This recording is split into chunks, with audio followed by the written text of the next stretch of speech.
Now, Google has tried to get Apple to accept RCS in iMessage, meaning accept the RCS technology inside iMessage, so you get the clear photos, so you get the larger file size sharing, you get the clear videos sent. Apple has stood 10 toes down on their decision, and I believe Tim Cook or somebody, I believe it was Tim Cook or somebody inside Apple. It was quoted maybe 6 months ago, a year ago. He said, "Over my dead body," quote unquote, meaning, and he was referring to incorporating RCS or incorporating Android messaging technology inside iOS or iMessage. They feel iMessage is superior to everything else. Well, Google opts for a different approach to get iMessage to support RCS. If you don't know, the EU, the reason why iPhone switched to USB Type-C this year is because EU, the European Union, the group of European countries, they have a union.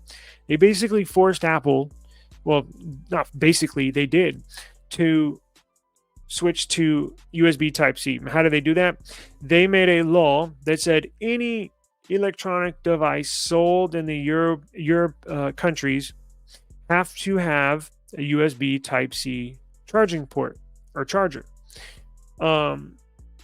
And they put that in law. It passed. Now, that was not supposed to go into effect until 2025. Apple said, well, what the hell? We'll just throw it on this iPhone 15. So they were going to have to do it if they were going to sell any iPhones in Europe. Now, they could have opted for, Apple could have said, screw you. But then they wouldn't sell any. That's a huge market for them, and they could not afford to lose all European countries because Europe was going to ban the sale of iPhones if they didn't have USB Type-C. Well, they're taking that same approach with iMessage and RCS. So this is very, very interesting. This could be the first. Now, it's a lot easier to modify software, and we'll get into it in a second, for the Europe and the US, because look, Apple could, being location based, if it knows you're in Europe or it's a iPhone sold outside of the US or it's an iPhone sold in Europe, they could have a special iMessage just for Europe countries that allows RCS, and everything inside the US or any other place would still be locked down and not support RCS. But this is the first steps to legally getting something done, because Google's done everything they can. Everything. Look, this has been a struggle for, I can't tell you how long, for years. Probably RCS really got going and picking up steam maybe 4 or 5 years ago. But with the battle with iMessage and Android messaging has gone back like 10 years. So Google, alongside several other EU companies, has written a letter to the European Commission in hopes of forcing Apple to adopt RCS messaging standard. It says Apple has remained adamant, like I said, against adopting the RCS standard, suggesting that users utilize more than one messaging app, such as in such a move isn't required. So Apple's saying, well, just message the user on WhatsApp, or message the user on Telegram, or use a Signal, right? Because that's what people are doing now, basically using WhatsApp. Now, outside of the US, WhatsApp is huge. I think that's what people are doing. They're basically outside of the US. Everybody's using WhatsApp. Everybody's using Telegram, and Signal too, but that's not as popular. WhatsApp is probably the standard when it comes to messaging. So iPhone users in Brazil they use iMessage, but predominantly are using WhatsApp, right? And that's what Apple's saying. Well, there's other messaging apps you can use. And then it says in September, the EU stated it would launch an investigation into whether or not Apple will need to adopt RCS messaging into iMessage. So that was a couple months ago. Let's see. I'm not sure if we got an update.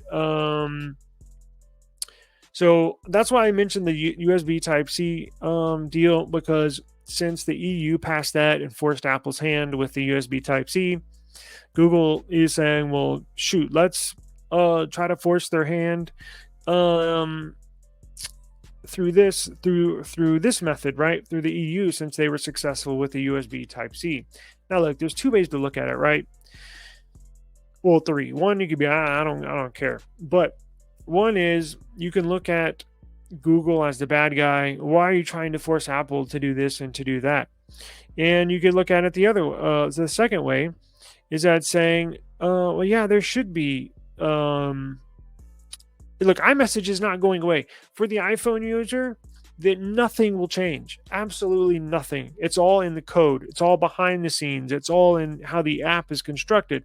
So when you're using iMessage, you're not going to notice anything. The only thing that'll change, and it'll still have a green dot when an Android user or somebody outside of iOS messages you. So it'll still be a green dot. However, the pictures will be clear. The file size sharing will get larger, and the videos will be clear and longer, I'm assuming too, right? Since you can transfer larger file sizes. So you can probably send, instead of sharing a 15-second video that's grainy, you'll be able to send a 5-minute video that's HD clear, like the way it should be. So I'm on that train where, look, the iPhone user is not going to notice. They're really not. They will. They're going to notice clearer pictures, better videos when messaging a Android user, right? But other than that, everything's going to be the same. So I don't know where this goes, honestly. I think if Google is able, in the EU, is able to pass a law, I think because Apple's real snooty, like they think they're hot shit, they're the best thing since sliced bread.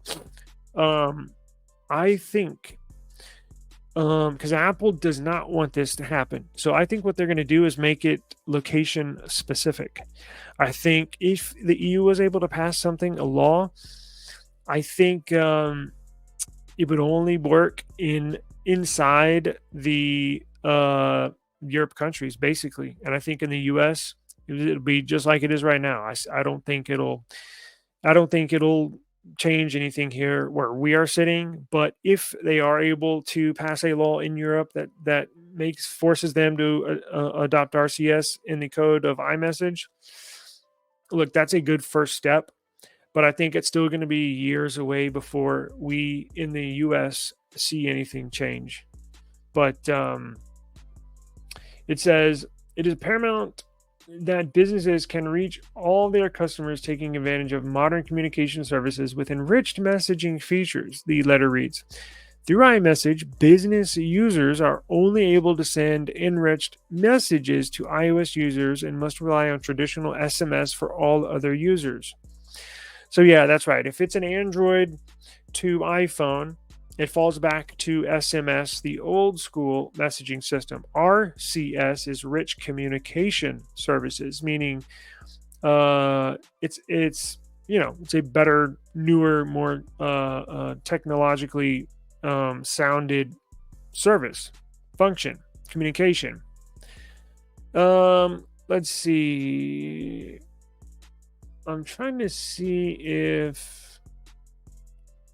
Oh, also wanted to tell you too. Check this out. So there's an app, and I reviewed it on our channel. It's Sunbird, the Sunbird app. Here, let's look it up. And this really works. Like we tested it. So and it will allow for an Android user to message an iPhone user, and it will show up as a green dot or green message for the iPhone user. And for the Android user, the iPhone user does not have to download the Sunbird app. The Android user has to download the Sunbird app. I'll link it in the description and the video that I reviewed it. And we'll look at it here real quick. The iPhone user will not have to do anything. Just use the phone as normal. The Android user has to download the Sunbird app, and you can add basically any of your messaging apps. You can add it in the Sunbird app and then message all from that one app. It's really cool. Let's see. So that's basically it. Look, I mean, there's a few more paragraphs, but I basically wrapped it up already. And they're complaining Apple's a gatekeeper because it's closed source, and they basically pull all the strings when it comes to technology. Apple does. But anyways, let's check this out. Watch. Sunbird app.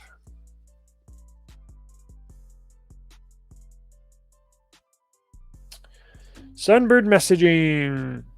So here you go. So I'm gonna link this. Wait, is this still in beta? I have it. Well, I bet they gave me access. Okay, so I do have this. So that's right. It's still in beta, but sign up for their waitlist and they should accept you. They accepted me and I've used it and tested it. But this is it right here. Join the waitlist. I'll link it in the description.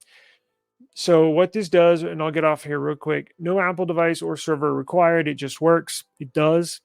It's pretty quick setup. They claim it's end-to-end encrypted, unified messaging. So for the Android user, you can have all your messaging apps in the Sunbird app, and then use that app for your messaging. So it's really, really cool. And like I said, I will link that in the description. Please go sign up for the beta. Please check it out. And so that'll do it. I really appreciate you joining us on this episode of Daily Tech News. I will compile some more cool tech stories here for you in these next few days, and we will get right back at you. For eSIM Studios, this is Taylor Bell. I do appreciate the time, and please have a great weekend.